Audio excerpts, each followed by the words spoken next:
Recently, the HLTV Awards concluded. Donk was the best player in the world. I'm third time here. For sure, it's not the last one.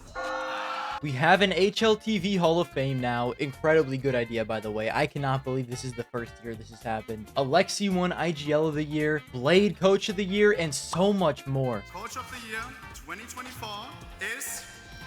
It was a heartwarming time, and I can't fucking stand it. What is this awful cesspool of positivity and joy? Monacy giving Donk a standing ovation? Brother, he snatched your crown this year. You should be out back trying to kill each other with swords. In lieu of this horrible, awful time where people are celebrating each other's achievements, we need an anti-HLTV Awards. One that spreads negativity and hate. The Garmin Awards. Hey guys, thought I'd change into something a little more, business casual, as Ona would say. The Garmin Awards has 9 categories. The top 5 worst players, the worst plays, the most overrated team, most overrated player, most underwhelming team, worst IGL, worst coach, worst awper, and instead of the Hall of Fame, we have the Hall of Shame. I've gotten all of the world's smartest scientists together to craft up the perfect answers for all of these questions, so you guys don't gotta sweat. This isn't even my opinion. This is just proven fact. Let's start with... There were a lot of plays that I considered putting in this year, but the collective gathering of minds decided on 5 that really stood out to us. We start off with Heroic versus FlyQuest. It's 10-9. Heroic is up on the CT side of Nuke, and our boy Nerds is in secret with 11 HP and a nade. Oh, bro, you don't want to go down like that. That's not right. Yikes. It's not even mad, it's just embarrassment. Honestly, perfect reaction. I would have done the same thing. Nading yourself is always funny. It would have been better if it was a higher stakes match, but it was just ESL Pro League, so it lands in at 5. Number 4, it's Astralis versus Big Ancient. They are up 14-13 in overtime. Map 3. It's a 1v1. The opponent has 18 HP. He's planting the bomb. Yabby is sneaking up. He is the round all but one. Ice cold. No! Oh my god! Oh, he's fucked it up, Henry! Why does that keep happening? Oh, Yabby. Maybe if you didn't slump over like a Neanderthal, you'd have better control of what buttons you hit. Number 3 needs no introduction. Bobs with the entry on the Stanislaus. Still Sonic here in hell, looking to get some kills from underneath, missing everything on death. How have they not gone for him? How have they not turned? Sonic finally falls. Slack sprays for good measure. Was he lagging? I hope not. That'd make that clip a hell of a lot funnier. And number 2, I don't know who in the goddamn fuck these two teams are. Our boy PXSL has the op on Mirage A ramp and takes maybe the worst possible shot I've ever seen.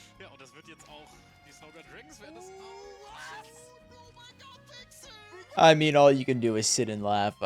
Come on, man. And number 1, is this cheating? Kind of. Yes. But it's, I mean, it's my award show. What are you gonna do? I'm combining all of the AmCall and IP clips. Isaac looking to go through smoke off the flash. The flash is great. What the heck?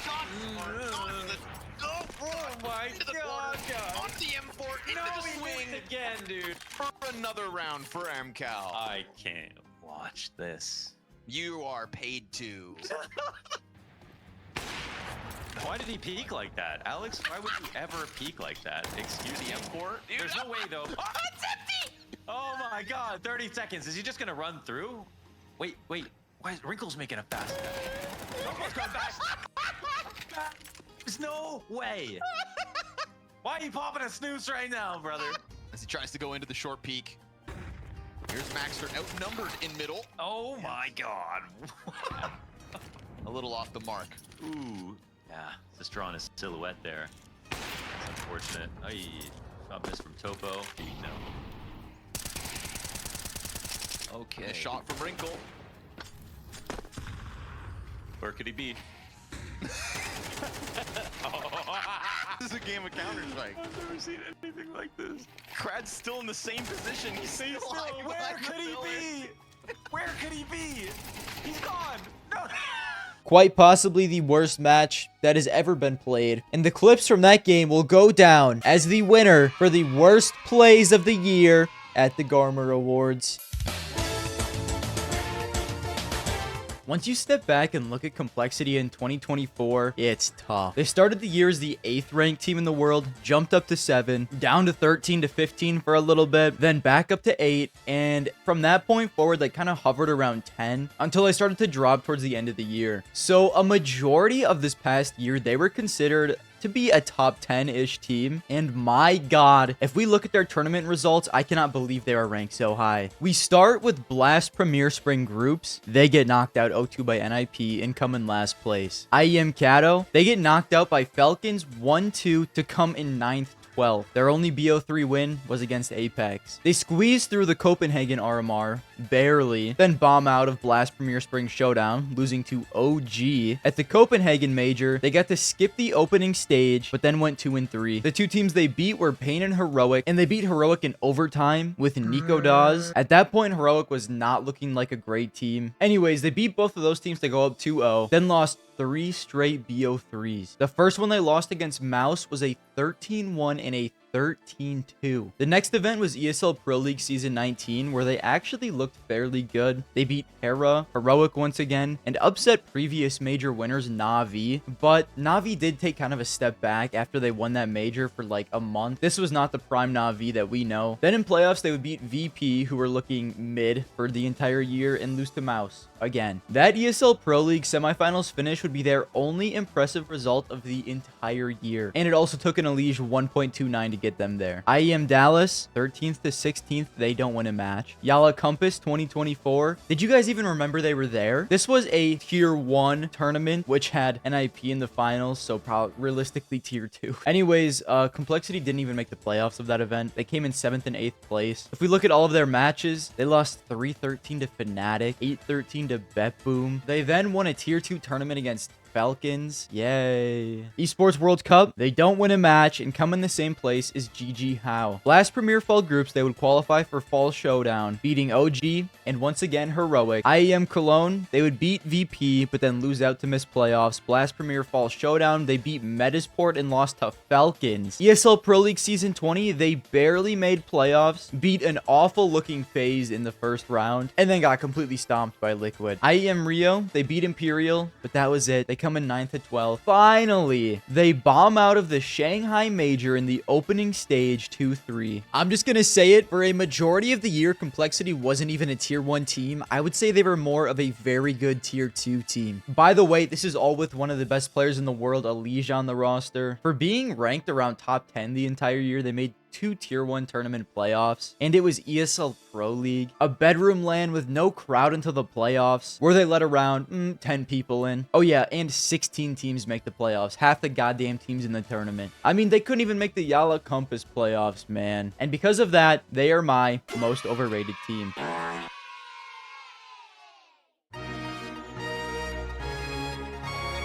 Hear me out on this. Xerxon is, of course, a great player. I mean, he absolutely deserved to be top 20 this year at the very least. But let's do some hate investigating. Shanghai Major. In the groups, he dropped a 1.12 rating. In the playoffs, a 0.97. At the Copenhagen Major, a 1.43 in groups. In the playoffs, a 0.46. Last Premier World Finals groups, a rating of 1. The playoffs, a 0.85. IEM Rio, 1.08 groups, and an awful, incredibly horrible drop-off to 1.07. Yikes. But to support the case even more in the finals, he only had a 0.9. IEM Cologne, he had a 1.07 in the groups and 1.17 in the playoffs. I choose to ignore this stat because it does not push my agenda. Look at this tweet from King T, my personal GOAT. In the playoffs of prestige events this year, Xerxon had 0.59 kills per round, the lowest out of anyone he ranked. I mean, just look at his teammates that are right next to him. He is significantly lower. Xerxon is good, but I can't respect a playoff choker. So that's why he lands in my most overrated player category. Now, this was always going to be between Astralis and Falcons. After sniping Stown and Yabby, Astralis were supposed to be a Danish super team that ended up being a pipe dream. They really stunk up the scene. Falcons were also supposed to be insane. The end score they picked up had been doing work. And when you look at it, I mean, both teams missed both majors of the year. So it does seem like a tough choice, but after looking into it more, it just has to be Falcons. I don't know how it can't be. I genuinely don't think I've ever seen a more disastrous tenure for a core. And Astralis had that little fluke run when Device was IGLing. They made like 4 semifinals in a row, but Falcons just simply did nothing all year. They had that semifinals run in Kato earlier in the year, but that was about it. After that, they would make another semifinals at Bet Boom Daha. Bet Boom Daha, what are we even talking about, man? Who cares? And then they were lucky if they didn't bomb out of last place at literally every other tournament. Honestly, this entire video could just be talking about Falcons as the worst 5 players of the year. Who says no? They're 2 cheeks of the same ass. The worst IGL of the year is Snappy, and the worst coach is Zonic. Is anyone really surprised? Now, having to do with Snappy, I do feel a little bad because we've seen that he can be great at scouting and developing talent, then calling his teams into winning tournaments. So how much of this was him and how much of this was Falcons just being a complete shit show? I mean, the switch from Ents to Falcons absolutely cooked Snappy, but at the end of the day, so did the switch from CSGO to CS2. While similar, it is really a different game, and it looked like he just couldn't adapt, at least not right away. There was a lot of other IGLs that struggled with this, like Jame, but I think Snappy is probably the worst of the bunch. Honestly, the timing of switching teams and games could not have been worse for him. Along with this, Buddy was not killing anyone. A .81 rating in 2024 against top 20 teams. Give up. And this. Don't change your mouse before the armor. Along with this, I really don't think there is a worse coach than Zonic this year. I have genuinely never seen a coach completely ruin their image as quickly as Zonic did. Years and years of incredible coaching with Astralis. Allegedly, maybe he was always bad, but I mean, the teams he was on were winning. You would assume he was a good coach. He'd go on to win that major with Vitality as well. I mean, people universally thought he was the greatest coach of all time. And now with Falcons, people are calling him a fraud. And already, he had his crown snatched by Blade. It's crazy how quickly things can change. But this year, Falcons completely crumbled underneath him. And he was the motherfucker that built the roster. I mean, who else is really here to blame but him? Look at this quote from earlier in the year. The new has been marked by Falcons' aggressive strategy when it came to going for the biggest names in the scene. Zonic admitted that his new organization enables him to do that, but insisted he wants to do things the right way. Of course, we're going to go aggressive and try to win the Copenhagen Major. If we see an opportunity, we're going to go for it, he began. Win the Copenhagen Major? Brother, you fell out of the RMR! I blame Zonic more for the failures of Falcons than I do Snappy. So between the 2 cheeks, Zonic is definitely the bigger one. Imagine a BBL, but you can only afford 1 cheek. Zonic is the BBL cheek, while Snappy is the regular cheek.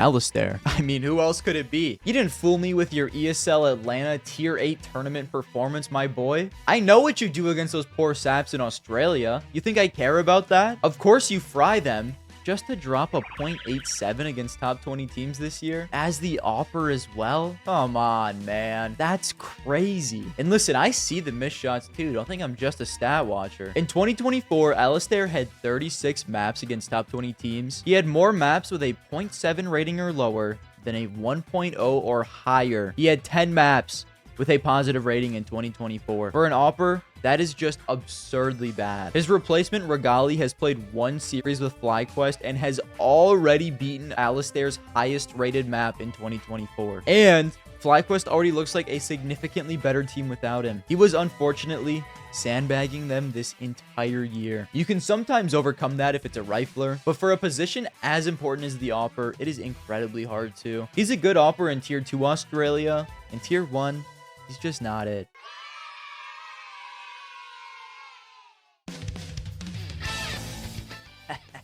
One of my favorite parts of this whole video, the Garmin Awards Hall of Shame. Similar to the HLTV Hall of Fame, I will be inducting 3 players into this Hall of Shame. And for starters, since it's my awards show, I'm going to induct 2 players as one, and that's Stabby. One of the biggest snake backstabbing moves of all time, just to join Astralis and shit the bed. Good work, gentlemen. You have cemented yourself for eternity in the Hall of Shame. The second spot in the Hall of Shame goes to Boros. An absolutely brutal fall from grace from Boros. I mean, holy. There were multiple players who made a name for themselves at the last CSGO major in Paris. With Monty's insane run where they made it all the way to the playoffs, Boros was gaining the attention of a lot of people. He looked to be their star player and the one that powered them into the playoffs in the first place. He would drop a 1.15 rating, and then he would go on to completely flounder everything. Once he was picked up by Falcons, he would get screamed at for changing his mouse. For me, you're totally gone mode. Then after he got kicked from Falcons, he would join Into the Breach, where he lasted 41 days. Apparently, he was constantly late for practice, toxic, and incredibly lazy. Honestly, maybe Falcons weren't so bad for calling him out. Welcome to the Hall of Shame, Boros. Congratulations on throwing away an incredibly promising career. And last, but certainly not least, is former CS player for LDLC and Titan, a player who would post an incredible .96 rating throughout his career, but that's not why he's here. He's here for being a freak after his playing career, and that's Maniac. Multiple women would come out speaking of Maniac's incredibly predatory behavior and accusing him of SA. He no longer works as an analyst and is a stay-at-home paint chip eater. Congratulations, guys. All three of you get a warm seat in the Garmin Awards Hall of Shame. And finally, who is going to take home the crown for the worst player of this past year? I'm excited to find. Now, this was incredibly hard, not only for me to decide who to put in the top 5, but to order the top 5. So I want to start with an honorable mention. Just missing out is Nexa. He was only in G2 for half the year, but man, was that half the year tough to watch. A .9 rating against top 20 teams, but the reason he missed is because I really don't think Nexa is that awful of a player. He would have maps where he could pop off, but he got boosted quite a bit by the fact that he was on G2. And G2 was a top 5 team for a majority of the year, and for a player on a top 5 team, it just looked like he didn't belong there. Anyways, coming in at number 5, we talked about him previously, is Snappy. I won't go too deep into this because he did win the worst IGL of the year award, but I mean, bad calling, bad fragging, .81 rating against top 20 teams. The one saving grace is that he was on Falcons. Otherwise, I'd probably have him higher. So you're lucky, Snappy. I'm cutting you some slack. In at number 4 is an underwhelming player on an underwhelming team, and that's Buddha. After 9Z's great semifinal run at IEM Dallas, the expectations for the team went way up, and they just simply did nothing for the rest of the year. And by far, the team's worst performing player was Buddha. Against top 20 teams, a .87 rating. It's not like he was calling the IGL of the team as max, just simply an ass rifler. I didn't even realize how bad he was this year until I started looking into this. And it's not like he didn't have opportunities. 9Z played 25 matches against top 20 teams this year. Out of those 25 matches, he went positive in 4 of them. Incredible tank job for you, Buddha. Let's look at his last series on 9Z. A .54 rating. He looked completely lost. In at number 3 has to be Alistair. We spoke about him earlier as well, and he ranks above Snappy and Buddha simply because he's an awper. Snappy had to call. Buddha is a support-ish rifler, but as an awper, you cannot sandbag a top 20 team like how he did this year. Same rating as Buddha, and he was in a more impactful position. And number 2, I've got Nafany. After getting kicked from C9 in 2023, Nafany was given the reins of BetBoom to build his perfect team. In 2024, the team did jack shit. And while the team that he built and he was calling did nothing, he was dropping a .81 rating against top 20 teams, not killing a soul. Absolutely awful fragging, accompanied by no good results, and getting kicked before the year ended. I mean, it's tough, man. When an org just gives you the reins like that and you miss out on both majors of the year, what else is there to do but kick you? If you mixed poop and shit together, you would get 2024 Nafany. Along with this, not only is everything I just stated why he's up here, but because he got mad when people talk shit. It would be plus aura if he proved them wrong, but he just ended up proving them right. When you get everything that you want, complete control of a team, and you just become a complete brick, it's tough to see the haters win like that, but they did. And I can promise you this team gets better with Boomich replacing him. And they're just not going to get better. It's going to be a large jump in form. And in at number 1, did you guys forget about this guy? I feel a little bit bad because the situation wasn't ideal, but business is business. If you didn't want to be here, you should have played better. Our winner for 2024 Worst Player of the Year is Kai. I simply cannot overstate how absolutely awful this guy was in Tier 1. When he stood in for Furia, he played 8 series against top 20 teams. In these series, he would record a .78 rating and a firepower of 2. And personally, he might be one of the worst ever players I've seen play in Tier 1. It wasn't even like his aim was really the biggest issue. He just looked constantly lost all of the time. I mean, the situational awareness of this man was that of Maniac at an after party. In his 13 maps against top 20 teams, he had less than 10 kills in nearly half of them. I know standing in can be tough, and he might have been nervous, but in a situation like this, your literal only job as a stand-in is just to kill people. The expectations are not high, and if he performed, they might have even kept him. But even the low expectations for a stand-in were not even close to met. Congratulations, Kai. You are the first ever Garmin Awards Worst Player of the Year in 2024. This is an honor, okay? Don't get it twisted. The Garmin Awards will return, but until then, these incredible achievements will forever be remembered in a text channel in the Garmin Discord. Thank you guys for watching.